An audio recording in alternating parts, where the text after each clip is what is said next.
ఈరోజు మనం 13 టేబుల్ నేర్చుకుందాం రండి. మనకి నెంబర్స్ వచ్చుగా నెంబర్స్ వేసుకోండి. ఫస్ట్ 1 2 3 4 5ని స్కిప్ చేయండి. 6 7 8ని కూడా స్కిప్ చేయండి.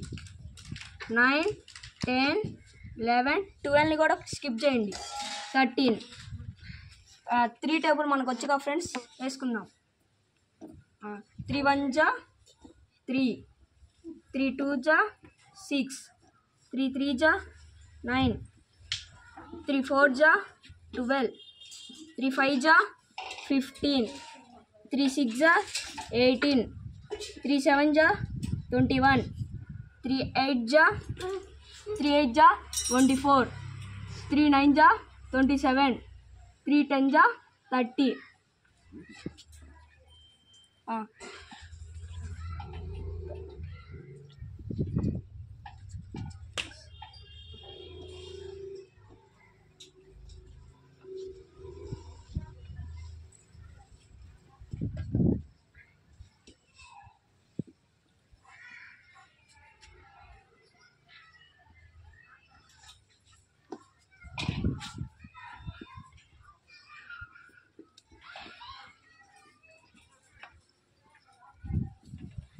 సబ్స్క్రైబ్ చేసుకోండి ఫ్రెండ్స్.